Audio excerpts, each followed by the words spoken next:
Year 10 and 11, welcome to your revision on the ghosts from A Christmas Carol in preparation for your English literature exam. The ghosts then. The Victorians made the ghost story genre very specific and popular. We already had Gothic genre and obviously ghosts were present in that, but a ghost story as a genre all on its own and something that became popular really happened in the Victorian era, and Charles Dickens was hugely influential in establishing the popularity of it. Not only as a writer but an editor, his journals, Household Words and All the Year Round specialised in ghost stories. Dickens' close friend and biographer John Forster said that the novelist had a hankering after ghosts, and in A Christmas Carol he makes the supernatural a natural extension of the real world, the world obviously of Scrooge and Scrooge's victims. The door knocker. The first supernatural sight in the whole of the novella is the door knocker on the outside door of Scrooge's chambers, which changes into the face of Jacob Marley. Quotation. The hair curiously stirred as if by breath or hot air, and though the eyes were wide open, they were perfectly motionless. Marley's ghost carries the concerns that Marley had in life. And again, your quote there is the list: cash boxes, keys, padlocks, ledgers, deeds and heavy purses wrought in steel. And obviously the items there that Marley's ghost carries are symbolic. They act as symbols for the things that Marley spent his life concerned about, and they reflect his character, and in turn they reflect the character of Scrooge.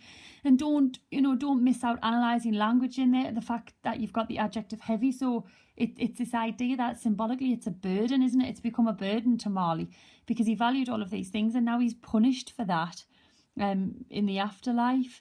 And as I said, this acts as a mirror image of Scrooge himself, and obviously the things he values. And the moral lesson in all of this from Dickens is that we should take care of the less fortunate. Marley's ghost, he quickly has an influence on Scrooge. Quote, felt the chilling influence of its death-cold eyes. Again, look, you can be analysing language in there like chilling and influence and cold, because I suppose in terms of literal, metaphorical, symbolical meaning, cold is exactly how Scrooge is described in Stave 1. We get the pathetic fallacy of he carried his low temperature with him. He has the frosty rime upon his head. So the fact that Marley is also cold, again, is what I've just said earlier. It's like a mirror image of Scrooge. Dickens uses Marley's ghost to verbalise his message about society, and that's the famous quote, "Mankind was my business." And again, it's this idea that we should be social responsibility. We should be looking after one another. Marley shows us the horror that awaits a Scrooge who doesn't change, and therefore also that becomes the society that won't change. Marley's purpose here is to make us as readers care about Scrooge's change and his reform. Quote, doomed to wander through the world and witness what it cannot share, but might have shared on earth and turned to happiness. So again, look at that, might have shared on earth. You've got that repetition of share, which the ghost of Christmas Present is going to teach us about in terms of generosity. And obviously we've got happiness because, Scrooge in stage 1 is miserable, isn't he?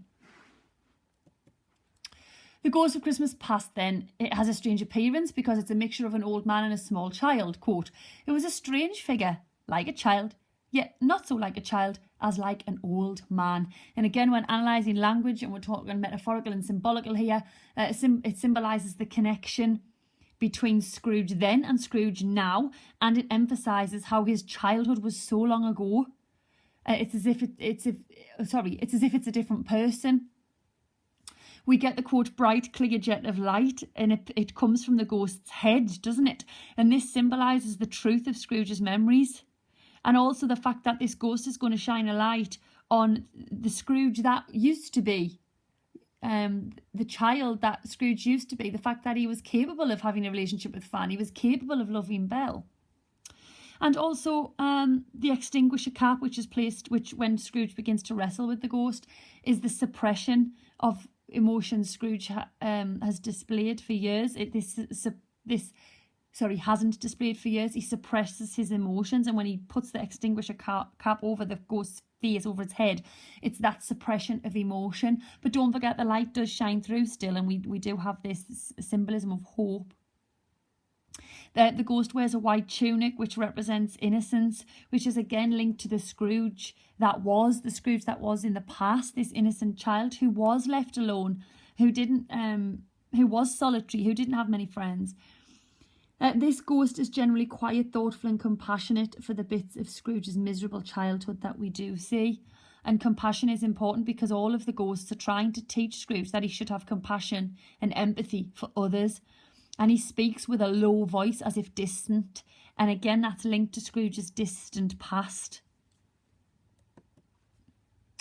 The ghost is forceful and asks questions. What is the matter? He is eager for Scrooge to learn, but also explain what he has realised from what he sees.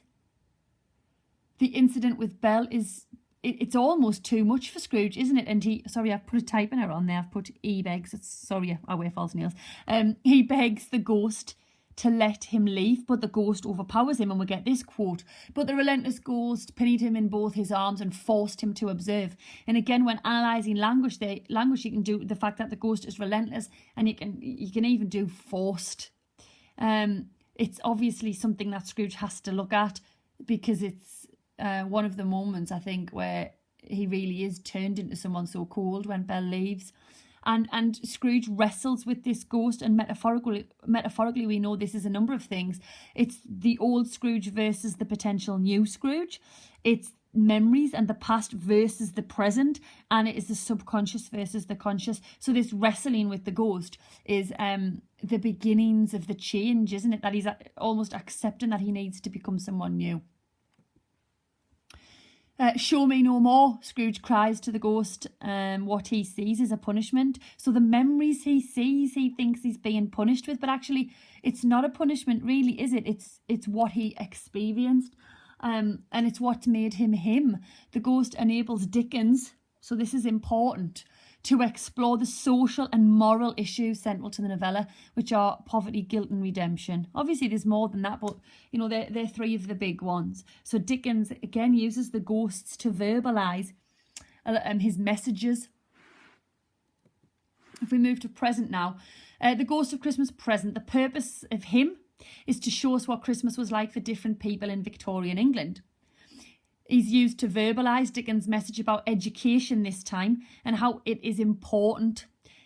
And ignorance is more dangerous than poverty. So if we're not educating people about society and about the issues with the rich and the poor during Victorian England, then we have a problem, because what we have is ignorance. And don't forget, we're going to have the child of ignorance, aren't we? And the warning that ghost brings.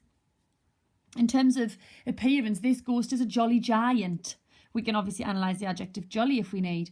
And it sprinkles incense and water from its torch as a blessing. So we've got again this idea that this ghost is symbolic of generosity. So the ghost is generous and carries a torch which looks like Plenty's horn. And if you didn't know, Plenty's horn is the symbol of abundance in Greek and Roman mythology. Okay, so we've got again symbolism working here. The scabbard or the sheath, whichever word you choose to use, has no sword in it, suggesting that Christmas is a time of peace. So we've got a lot of symbolism at play here. This ghost also sits on a throne surrounded by a list of food. If you've got the book in front of you, have a look. We get a massive list of all the food that is around him. And there's an implication here that there is enough food to go around, and this contradicts the Malthusian views, which Dickens hated. If you don't know what those views are, please check my video on poverty. But very, very basically, Malthus thought that because the population was increasing, that meant food supplies would be shorter, because obviously there's more people eating the food, which Dickens didn't agree with at all. However, this ghost does hide the realities of life in Victorian England and disguises them as the children, as I mentioned a moment ago, ignorance and want. The ghost begins Scrooge's ability to sympathise, as I said earlier, and empathise with others. So we get this quote, "Sympathy with all poor men." So this ghost has empathy towards the less fortunate, and that is one of the big lessons Dickens is trying to teach us.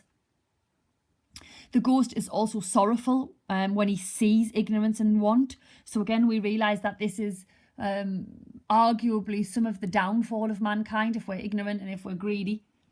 and this ghost cares for the poor. Again, Dickens' message is being subtly shared here. He warns Scrooge about ignoring the less fortunate and how that will lead to doom. Again, look at that, it's personified. We've got ignorance, want and doom personified, and we get gain personified by Bella as well. So Dickens again is using language to personify the traits of mankind that he thinks lead to evil or lead to misery or lead to injustice. The ghost is harsh with his last words to Scrooge because he reiterates what Scrooge said in stave one about the poor. Are there no prisons, said the spirit, turning on him for the last time with his own words. Are there no workhouses? And mirroring Scrooge's earlier words is in an effort to enlighten him and I suppose to show him just how harsh his views of the poor were. The Ghost of Christmas Yet to Come personifies death. I think that's straightforward. It's mysterious and it's terrifying. Quote, shrouded in a deep black garment which concealed its head, its face, its form. So look, again, if you're analysing things, we can analyse the adjective black and this idea that it's concealed. So that's your mystery, isn't it, really? It's obviously the archetype of the Grim Reaper, and Victorian readers would have known that the Grim Reaper brought death. So we have a bit of foreshadowing there. The mysterious appearance symbolises the uncertainty of the future because obviously we don't know what's going to happen. Quote, it seemed to scatter gloom and mystery. And when we're looking at gloom, obviously I suppose this is a direct correlation to Scrooge's life and what's going to happen to him if he doesn't change. Interestingly, this ghost does not speak but just leads and points. I think obviously it doesn't speak because I don't think that words are necessary now, are they? Because the message he shows through the visions is just so very harsh, because naturally Scrooge is going to see himself dead, isn't he? We also get Scrooge feared the silent shape and his legs trembled. If you get a question on the transformation of Scrooge, we might talk about Scrooge feared and the fact that he trembles. And obviously these are both physical actions. Not only has he emotionally begun to change, but physically Scrooge is changing because of the potential repercussions of his actions. Interestingly as well, please take note that this ghost is actually described as a phantom. The other ghosts aren't. And this reinforces death and suggests that this ghost is less humane. And as I said earlier, personifies death. Where Scrooge wrestled with the ghost of Christmas past, he now desperately begs and tries to hold on to this ghost and not return to his life. And we get this. In his agony, he caught the spectral hand. It sought to free itself, but he was strong in his entreaty and detained it. The spirit, stronger yet, repulsed him. So he clings on, or he tries to cling on to this phantom because he doesn't want to return to his life, because I suppose he's learned the error of his ways, hasn't he? And obviously the ghost disappears, really, doesn't it? And he even asks this phantom to show him mercy. And I suppose that is the huge U-turn in Scrooge, because remember, as I said, and as is obvious to you, stave one, he does not care. He thinks that the poor should die to decrease the surplus population. Now all of a sudden, he wants to be shown mercy himself. And finally, because this is just a quick video really, structure. Just a couple of things on structure. The ghosts give the story its structure and make Scrooge think that he is prepared for the visits. He prepares to meet the second of the ghosts. Nothing between a baby and a rhinoceros would have astonished him very much. The ghost of Christmas Present surprises him by showing him moments of humour and happiness in unlikely circumstances. So, for instance, the Cratchits and Tiny Tim, who Scrooge, I suppose, probably wonders why they're happy. When Scrooge sees the visions revealed by the phantom, he fails to recognise that the dead man, abandoned after the thieves have done with him, is in fact himself. Marley's ghost declares you will be haunted by 3 spirits. Scrooge is even told at what times they appear. The ghosts bring fatality to the narrative. Scrooge cannot resist the visions they show him. He can't avoid it, can he? He can't look away. When he wants to look away from Belle, the ghost doesn't let him. He must awake at the destined times to encounter the world that he has made for himself. And finally, the ghosts only have a certain amount of time. Again, structure and timing is manipulated, isn't it, really? My time is nearly gone, says Marley's ghost. My time grows short, says the first ghost. I hope this has been helpful in terms of just quick revision on the ghosts in A Christmas Carol. If you need any of my other videos, please check out my YouTube channel. Apologies for the typing error, and massive good luck in your English literature exam.